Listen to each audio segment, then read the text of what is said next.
Doctora Forero, muchas gracias por estar en Charlas Forbes. Y bueno, primero ya llevamos 3 meses de cuarentena, de emergencia sanitaria en el país. Cuéntenos, doctora Forero, ¿cuál es el balance hoy para el empresariado colombiano sobre lo que ha dejado esta crisis? Bueno, Andrés, este ha sido un reto inesperado para el mundo, es inesperado para el país, para la sociedad y pues ya ha demostrado, las cifras han demostrado el impacto que ha tenido. El empresariado ha hecho esfuerzos enormes por mantener el empleo. Eh, Hablando de las etapas, porque estamos hablando de hace casi 3 meses, entonces cuando arrancamos una situación totalmente desconocida y un trabajo, yo le pondría el orden cronológico a esto, un empresariado que ha estado trabajando por el empleo muy de la mano con el gobierno nacional, eso lo mantenemos, pero en esas primeras etapas nos centramos como en buscar las propuestas para mitigar el impacto de esto, sobre todo en nuestros trabajadores, una cosa que siempre decidimos que debía prevalecer, la protección de la salud de los colombianos. Entonces, en eso siempre acompañamos al gobierno en las decisiones de aislamiento obligatorio preventivo. Esa es como esa primera etapa. Una segunda etapa del aislamiento colaborativo e inteligente que ha planteado el gobierno. De pronto más adelante hablamos de eso. Entonces, toda esa nueva etapa de reiniciar actividades de algunos sectores que aún no ha terminado. Y paralelamente ya trabajando de lo que debería ser o de lo que consideramos debe ser un plan de reactivación. El empresariado, entendamos y pues todos sabemos que el tejido empresarial colombiano es un tejido variado. Esto no son solo unas cuantas grandes empresas, es numeroso y está el 85% está conformado por medianas, pequeñas y microempresas. Entonces, el golpe ha sido muy fuerte, pero lo que tenemos es que mirar hacia adelante, entender este presente y mirar hacia adelante cómo vamos a salir de esta enorme dificultad. Pero lo que hemos visto es un empresariado comprometido con las propuestas, una cosa que es muy importante, solidario. Muchas de las cosas que se han logrado ha sido por la solidaridad de los empresarios, no solo con sus propios trabajadores, sino con el país. Y bueno, las cifras muestran, ahora no hablando solo de el empresariado, sino las cifras muestran el impacto que esto ha tenido. Perdimos 1.600.000 empleos en la última medición, ya eso se evidencia, y tuvimos un primer trimestre con un PIB que no logró llegar a las expectativas ni de los analistas más pesimistas. Entonces, tenemos un reto para adelante, un empresariado trabajando y que ha hecho un esfuerzo enorme, insisto, por proteger el empleo. Ahí es donde, esa es como la lectura de estos primeros meses, con gran impacto claramente, porque, como digo, hay sectores que no pararon por la naturaleza, por considerarse actividades esenciales. Hay otros que y ahí incluyo la construcción, hemos reiniciado, y hay otros que están pendientes de reiniciar, y ahí tenemos digamos, un impacto grande en la coyuntura todavía en los que están pendientes. Bueno, vamos por partes. Yo creo que primero hablemos de lo que pasó en estos días con el presidente Duque anunciando una nueva prórroga de la emergencia sanitaria hasta agosto 31. Igualmente, también se habla de un nuevo ciclo que empieza el 1 de junio con una reapertura gradual de más sectores. ¿Usted cómo ve eso? ¿Usted cree que estamos preparados? ¿Usted cree que el gobierno ha sido... ha tomado buenas decisiones para reabrir estos nuevos sectores, doctora Forero? Sí, definitivamente, Andrés, nosotros hemos considerado o consideramos que las decisiones que se han tomado son las decisiones correctas. Y explico esto. El aislamiento obligatorio preventivo tiene, o como lo hemos entendido, y realmente es así, también pasó en otros países, tiene dos objetivos. Uno, no es que no nos vayamos, no es que no vaya a haber contagios, claro que va a haber, pero esto lo que hace es prevenir los contagios y dar tiempo, que ese es el primero, pero el más importante es el dar tiempo para irnos preparando, para cuando lleguemos, como todos decimos, al pico. De pronto el pico no es tan alto, de pronto podemos aplanar la curva, pero prepararse el país. ¿Y prepararse el país qué es? Mitigar impactos, que es lo que se ha hecho, ahorita hablamos de eso. Está listo tener un sistema de salud mucho más robusto para atender la emergencia. Y tercero, lograr ese reinicio de actividades de manera gradual, sin que lleguemos a un punto de tener que devolvernos. Entonces, esas decisiones nosotros consideramos que han sido acertadas. Frente a los últimos anuncios, vamos a mantener lo que se iba a este aislamiento inteligente, que no es que se terminara, sino que teníamos que saber qué iba a pasar el 26, se mantiene igual hasta el 31 de mayo. Y lo que hemos entendido nosotros, aunque seguramente van a seguir dando anuncios en ese sentido, es cómo va a ser ese a partir del 1 de junio. ¿Cuáles son esos sectores que van a reiniciar actividades?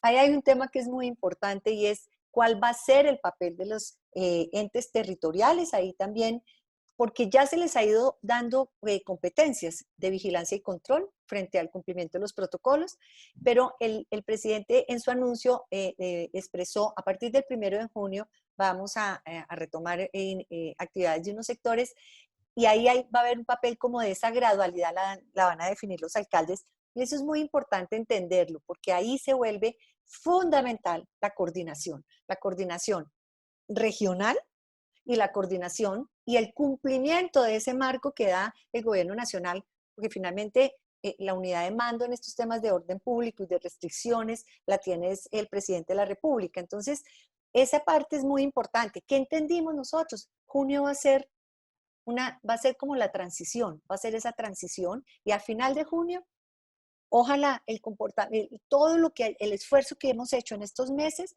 nos permita ya tener un reinicio de actividades mucho más contundente. Y este junio va a ser un ejercicio, entendemos también, de disciplina de todos. Se pueden poner todas las condiciones y todos los protocolos, pero acá ya el ejercicio real de disciplina, de compromiso, de responsabilidad en el autocuidado va a ser fundamental. Y eso creo que va a ser un papel de todos, estar acompañando al prójimo, pues al otro, mirando cómo debe ser, cómo nos debemos cuidar, cómo nos debemos comportar, porque no va a haber vida social, pero va a haber vida productiva. Y de todas maneras en lo cotidiano debemos tener claro que ahí tenemos una responsabilidad. Ese va a ser junio, reiniciar algunas actividades, mirar cuál va a ser el papel de los municipios en la gradualidad y eso va a empezar a permitir que se mitigue en algo los impactos. De todas maneras, esto debe ir acompañado de un plan de reactivación. Claro, bueno, entonces vamos por partes. El tema de alcaldes y gobernadores, ¿usted los ve conectados con los empresarios o ve algunas ciudades que están más conservadores? Mire, hay presión de empresarios de comercio, puntualmente temas de entretenimiento, pero hay alcaldes que como que están muy conservadores. ¿Ustedes cómo ven ese manejo regional? ¿Usted lo ve en qué ha sido conveniente, en qué cosas no, en qué cosas sí, doctora? Pues Andrés, tenemos que decir que acá se refleja lo que tenemos de nuestro país, que tiene una maravilla en su diversidad y en lo heterogéneo que es el país. Pero en este caso, esa heterogeneidad toca manejarla. Mira, tenemos alcaldes que ya dijeron de ciudades capitales importantes con alta actividad, que ya dijeron, listo, a partir del 1 de junio vamos a arrancar con comercio, vamos a tomar estas medidas, nos hemos venido preparando. Y también hay alcaldes, y lo tengo que decir, afortunadamente son la minoría, pero también hay alcaldes, porque yo dije al principio, parte del aislamiento obligatorio preventivo fue para prepararnos todos, toda la sociedad, todos los que tenemos un papel distinto en la sociedad, o que sean líderes, o que sean empresarios, o que sean alcaldes, o que sean funcionarios, era prepararnos. Y hay alcaldes que no lo hicieron. Y entonces ahora la solución es, no, espere, no abra porque eso no va a cambiar. Ojalá vamos a contener el tema de los contagios, pero eso ha sido muy heterogéneo y ahí por eso, insisto, debe haber una gran coordinación, el liderazgo del gobierno nacional que no se vaya a poner en duda ni se vaya a perder, porque si bien se les permite a los alcaldes y a los gobernadores la gradualidad, también tenemos que tratar de unificar. Por ejemplo, tema de los protocolos. Protocolos son uno por sector y a nivel nacional. Los alcaldes tienen que generar las acciones para que se puedan retomar las actividades y cumpliendo los protocolos, pero no inventarse requisitos adicionales que vuelven inviable la actividad productiva. Entonces, es heterogéneo y lo que quisiéramos es mucha coordinación, entre los mismos alcaldes. Ahora, la pregunta de cómo es el trabajo con el empresariado. En la mayoría de los sectores, diría yo que en todos, el proceso de reiniciar actividades empezó, además de trabajar con el gobierno nacional los protocolos, empezó desde antes con trabajo regional de los empresarios con sus alcaldes, con sus gobernadores, para que la lectura, por ejemplo, de los protocolos fuera una sola. Ahorita lo que necesitamos es que la vigilancia y control también se haga con una sola lectura, no con esa divergencia que estamos encontrando. Pero ahí hay un trabajo valioso que va a tocar profundizar ahora a partir del 1 de enero con los otros sectores que van a retomar actividad. Sí. Sobre ese tema, digamos, se ha hablado mucho de las soluciones que ha dado la alcaldesa de Bogotá, Claudia López. ¿Usted cómo lo evalúa? ¿Cree que está en la línea de los empresarios o hay ahí, de pronto hay falta temas para negociar? ¿Cuál es su lectura? En el tema de Bogotá, avanzamos voy a hablar particularmente de construcción de edificaciones. Es un proceso que en estas 3 semanas ha avanzado, el balance es positivo en construcción de edificaciones, pero porque hay unas preocupaciones en el tema de movilidad, por ejemplo, los empresarios están buscando cómo garantizar la movilidad de los trabajadores, o están buscando, no lo están haciendo. Los turnos que dispuso la alcaldía, si bien no son los que permiten una mayor actuación en las obras, pues se están cumpliendo porque estamos hablando de los constructores formales.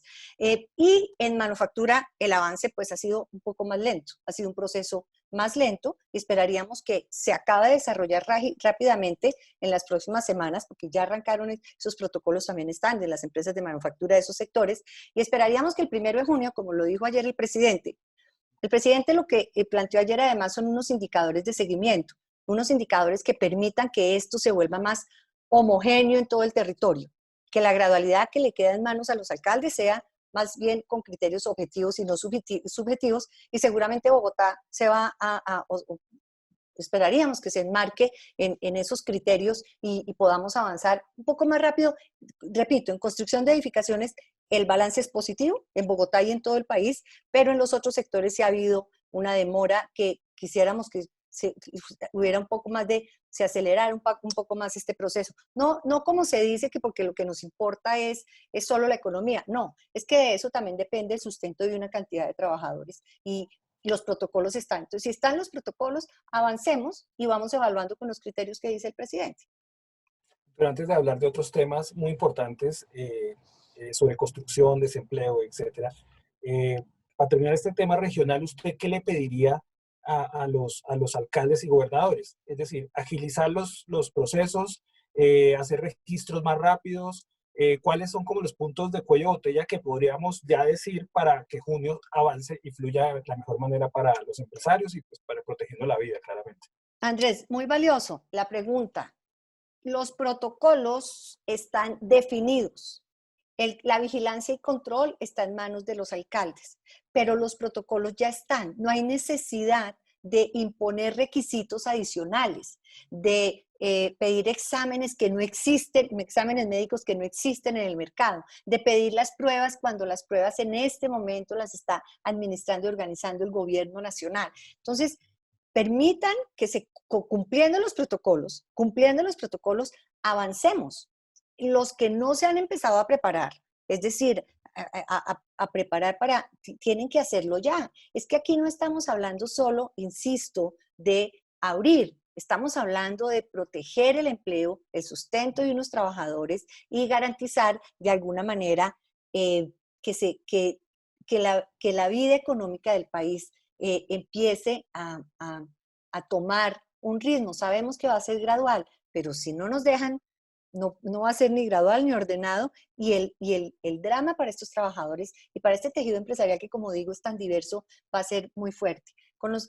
Y tengo que decir que en la mayoría de las regiones y de los municipios, el proceso ha sido relativamente fluido. Eso es así. Tenemos que reconocer, afortunadamente, son muy pocos los que no han permitido, ni este sector ni de ningún otro, que retomemos. Entonces, ¿por qué un alcalde de un municipio vecino al otro sí permite, sí se avanza, cumpliendo esos reglamentos, cumpliendo esos protocolos, y por qué en otros no? aprendamos entonces entre todos. Hay muy buenas prácticas desde los empresarios y nosotros las divulgamos. Debe haber muy buenas prácticas desde los alcaldes y es bueno que todos las conozcan para que también aprendan y aprendamos todos de esas buenas prácticas. Sí, la gente se pregunta, dice, bueno, ¿y ustedes empresarios cómo hacen para autorregularse? Porque de todos modos, o autocontrolarse, porque claro, usted dice que los alcaldes tienen la manera de hacer veeduría, pero también es imposible miles y miles de comercios.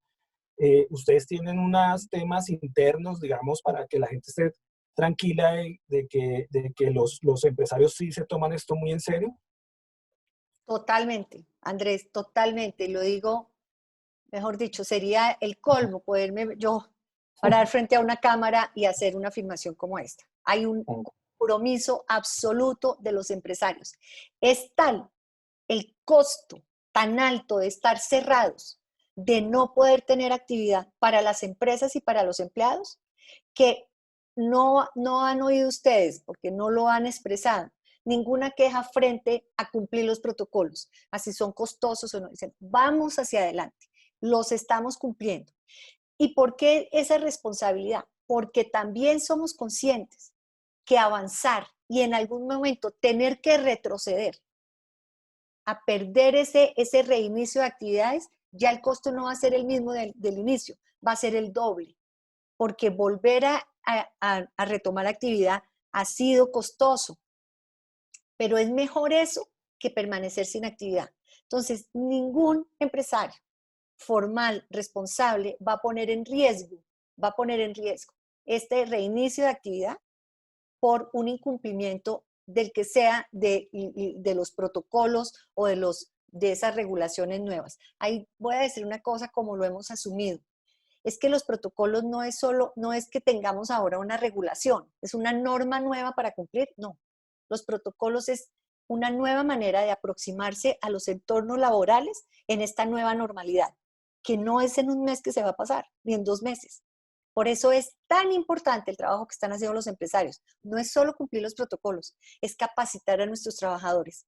Se aumentaron de manera importante porque está incorporado en los protocolos, pero era la manera de autorregularse, los supervisores, los CISOs, los grupos de trabajo, al ser grupos más pequeños, por ejemplo, en la actividad nuestra, ya las cuadrillas son cuadrillas mucho más pequeñas, no solo por el distanciamiento, sino por el seguimiento que se le debe hacer a esos trabajadores, permanentemente cuidándolos, permanentemente capacitándolos. Voy a decir una frase que decía un experto la vez pasada, es increíble que un virus de esto, que lo que nos pone a nosotros entre hacer bien las cosas o hacer mal las cosas es lavarse las manos. Y en eso, permanentemente con los trabajadores. Entonces, lo que quiero decir es autorregulación toda, responsabilidad toda, compromiso todo. Y eso se complementa, y por eso decimos que es muy importante que el tema de vigilancia y control sea un poco más homogéneo, y no esas exigencias adicionales que hay veces o no se pueden cumplir o que definitivamente vuelven un poco subjetiva esa vigilancia y control. Hablemos de ese capítulo muy importante que es la gente, son trabajadores, y sería muy interesante que nos planteara usted la visión que tienen los empresarios sobre los trabajadores. ¿En qué sentido? En que ha habido una línea, es decir, vamos a aprovechar esto para de pronto flexibilizar, pagar por horas. Hay todo un tema, se ha hecho sobre reforma laboral que es necesaria para aumentar el empleo. ¿Cuál es la posición de los empresarios sobre eso? Y hay un tema que se está moviendo ahorita mucho, el pago de la prima. ¿Cuál es la posición en eso? Y cómo mantener la gente trabajando, doctor. Bueno, Andrés, nosotros, y muy oportuno, el lunes de esta semana tuvimos una reunión con el ministro de Trabajo y como Consejo Gremial Nacional, conformado por 27 gremios, entregamos las propuestas. Unas propuestas que tienen, diría yo, 2 objetivos fundamentales. Uno, proteger el empleo, porque tenemos que proteger el empleo, porque es que no es un interés del que trabaja, es también interés del que emplea y es un interés de país. Y el otro es cómo lograr actualizarnos a la nueva manera de producir y a la nueva manera, como lo acabo de decir, de aproximarnos a nuestros entornos laborales. Entonces, hay temas que sí se venían analizando incluso hace años, no es un tema reciente, pero que esta coyuntura los vuelve a poner sobre la mesa. La necesidad, por ejemplo, Y ahorita sí que es muy importante el tema de los turnos de trabajo, el tema de las jornadas, el tema de eso, cómo se compatibiliza con el tema de recargos nocturnos o recargos de los festivos, cómo compatibilizamos eso. Eso toca actualizarlo, eso toca modernizar el sistema laboral colombiano, porque si se mantiene como está, entonces los trabajadores, listo, van a trabajar. Las ciudades que están planteando, por ejemplo, tener actividad 24 horas. Los que trabajan de noche, entonces eso va a ser con recargos. Eso no es sostenible para ninguna empresa. Lo que estamos diciendo es, esto toca actualizar. Por ejemplo, ¿cómo se cumplen los protocolos, por ejemplo? En el caso de los turnos, porque necesitamos tener varios turnos para que no haya aglomeraciones, para que haya el distanciamiento. Entonces, ahí también necesitamos ver cómo logramos que eso quede incorporado en el sistema laboral colombiano de tal forma que se proteja la salud del trabajador, el derecho del trabajador, pero también la sostenibilidad de la empresa. Porque si no hay empresa, pues no hay trabajador, lo que hay es un poco de gente cesante. El tema, por ejemplo, de la prima, que tú lo estabas planteando específicamente. Estamos hablando de que la prima se paga ahorita en junio. Entonces, si bien hay sectores que no pararon, porque como lo dije, se consideran actividades esenciales y se mantuvieron, así se hayan mantenido, hay un deterioro importante de la demanda. Entonces hay sectores que no pararon, hay otros que reiniciaron desde hace 3 o 4 semanas que arranca el aislamiento colaborativo inteligente y hay otros que no han abierto, pero la prima se tiene que pagar en junio.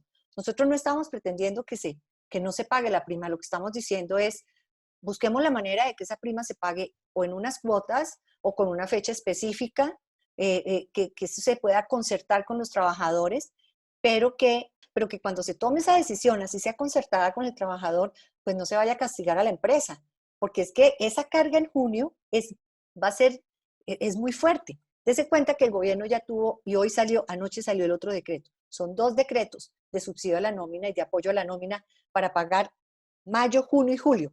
Pero si se incluye ahí la nómina, pues las empresas se van a ver en dificultades. Entonces, sí son propuestas, unas que venían desde hace tiempo, pero que ya necesitamos que el país, que como país tengamos un consenso en reconocer la nueva manera de trabajar.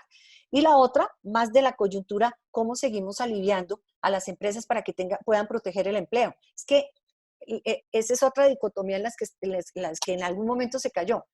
Es que se están protegiendo las empresas. No, se está protegiendo el empleo de los trabajadores. Si no hay empresas, no hay empleo y no hay trabajadores. Entonces, el enfoque de las propuestas ha sido ese.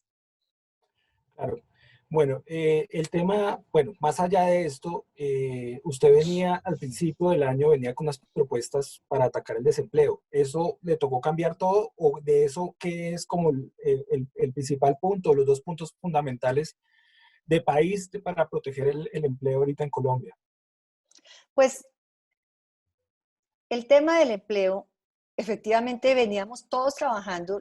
Me acuerdo perfecto que en la primera reunión de Consejo Gremial de este año nos enfocamos en va a ser el tema central de nuestra agenda, al menos en este semestre, el empleo. Tenemos que bajar las cifras de desempleo.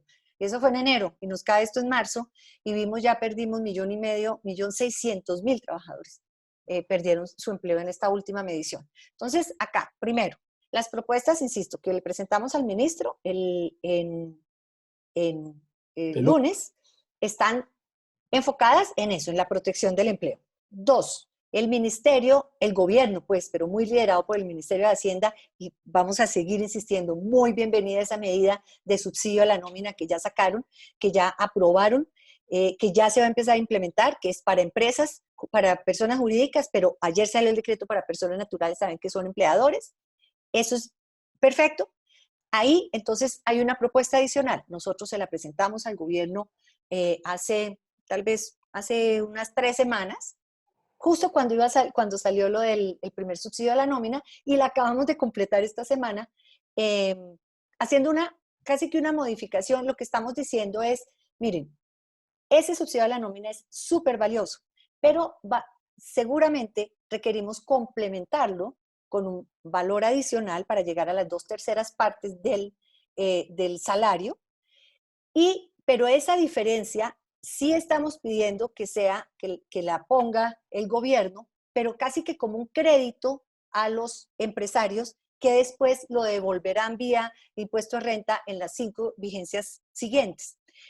Eso es todos ponen.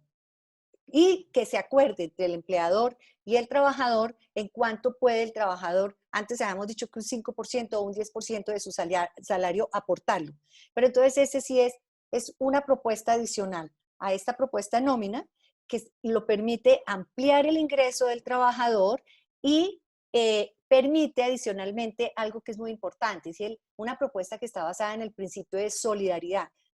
Pone el empresario, el gobierno ahorita, pero el empresario se lo devuelve después y también el trabajador. Somos tres aportándole a esta solución. Entonces, como digo, propuestas laborales que se presentaron el lunes y una propuesta de complemento de este subsidio, de este programa de protección al empleo que ya sacó el gobierno nacional. Doctora, para ir cerrando esta charla que está muy interesante, son dos preguntas básicamente para terminar. Una Gracias. eh, es el tema de esos sectores que no ven en junio, julio, agosto, septiembre, entretenimiento, turismo, hoteles, todo esto. ¿Qué hacer con ellos para no afectarlos tanto? Y segundo, no sé si usted me puede resumir para terminar los 3 o 4 puntos clave de la reactivación de lo que viene. ¿Cuáles son las peticiones del gobierno? Mire, párele bolas a esto para reactivarnos. Bueno, estos sectores que siguen, aunque tienen, digamos, un poco más de largo plazo su reinicio de actividades, básicamente yo creo que van a tener que soportarse mucho en medidas como las que estamos hablando del subsidio a la nómina. Ese es un programa que permite ir protegiendo el empleo en estos sectores. Seguir trabajando el tema de crédito, eso es muy importante, el tema de los créditos, porque ya se ha mostrado el impacto de esto y ha sido un impacto importante, importante.